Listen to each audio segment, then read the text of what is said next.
This week my dear friend Miriam had a gathering for her daughter who came of her cycle age. She had her first cycle, and so the community came together to celebrate her and congratulate her. And I wasn't able to make it. She asked if I could speak for a minute on the indigenous ways of handling our cycles and looking at our cycles, and I wasn't able to make it, so I promised I'd make this video, which is cool because now I get to share it with everybody. So the first thing I want to say to all of our young sisters beginning their cycles, welcome, congratulations, Goddess Divine. You're joining the ranks of some awesome people. So the next thing I want to say is that there's really one womb. There is one cycle that all of us are a part of. And once you're online, you're kind of purging all of the wombs at one time. We're kind of all one together. It's esoteric, it's quantum physics, it's the feminine divine aspect of collective consciousness. So we thank you for choosing to take care of yourself and to be aware of these beautiful things about yourself. Young woman, young sister, welcome. So then the next thing I wanted to share about ancient indigenous wisdom as it comes to menstrual cycles is the way that they correspond to the lunar cycles. It's pretty much the same amount of time, and if you see the activities that happen and the energies available during the different cycles of the moon, you can correspond them to the different cycles of our menstrual cycle, the different phases of our menstrual cycle. So when your cycle is actually on, that corresponds to the new moon phase of the moon. During the new moon phase, the energy kind of calls us to go inside.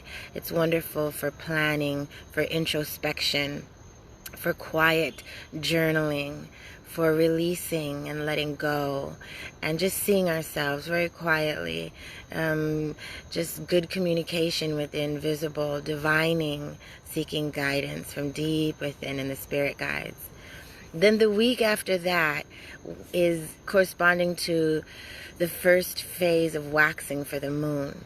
And that's great for creating a structure, a foundation for plans, planning, and thinking about who you're going to work with. Then the third week is what would correspond to the full moon. And the full moon is one of action, outgoing, extrovertedness, teamwork, communication, building things, and putting those plans to work. Then the week after that is when you begin to now assess the work that you've done. You're going to start going back in to ourselves now, and we're going to start looking at what we did during the full moon, assessing how we want to do, thinking about what we're going to do during our planning phase for the cycle. And that's basically if you're aware of the energies that are available to us during these different changes of phases of hormones, you can work with the energies and swim with the flow and be aware of, okay, my cycle is going to be on this week, so this week I'm going to kind of chill out. Plan for the activities to be more introspective. And then on the opposite side of that, when you're actually ovulating and you're in your full moon phase, the egg has been presented to the womb for fertilization, that's when you'd actually plan activities that are highly physical and involve other people. So it's actually, and then it's really special when you begin to layer in the aspects of your actual moon, the moon placement in the sky, and your different planets that are just so, it's just so amazing. It's so beautiful, the symphony that we get to live in harmony with all these different energies. So then the other thing I wanted to touch on was nutrition. This special time, now that you've begun your cycles, the body is going to be going through a lot of beautiful changes.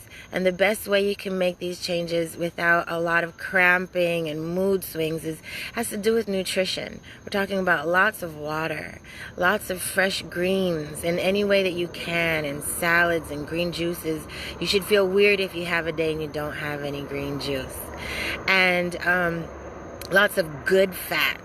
the ovaries, the brain, they are full of really good fats and lipids and are regulated by organs that need good fats, such as the liver.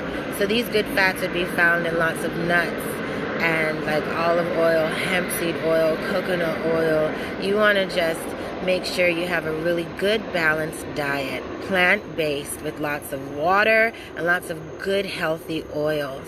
During the time when you're actually on your cycle is a great time to rest as much as possible. Put your feet up as much as possible. You'll bleed less, it'll be over less. You'll have less strain on your body, and you can avoid as much junk food as possible. The most important aspect for nutrition has to deal with the way we are nourishing our minds and our hearts during this time too. So please focus on how awesome you are, how beautiful you're made, how you're part of a symphony of all of this amazing, gorgeous universe. You're needed here. You're loved here. It's a time for forgiveness and compassion for others. It's our feminine gift. So that's what I wanted to impart. The little bit of the wisdom that I've been blessed to remember and to be remembering. I want to share that to our next generations of sisters coming through. Congratulations, Miriam. I'm sorry I couldn't make it to the gathering. I hope this is like a hug for your daughter and all of our daughters coming through here. We're so proud of you. Thank you for being our daughters. Thank you for making us so proud. Bless you. Bless your wounds. Bless you as you step, every step you take. Thank you so much to the Most High for blessing us with you in your lives. And feel free to reach out for me for anything you need. It's a little late now. I was trying to capture some of the garden that I'm in because it goes with the theme. Anyway, peace and love. Super cycles to you.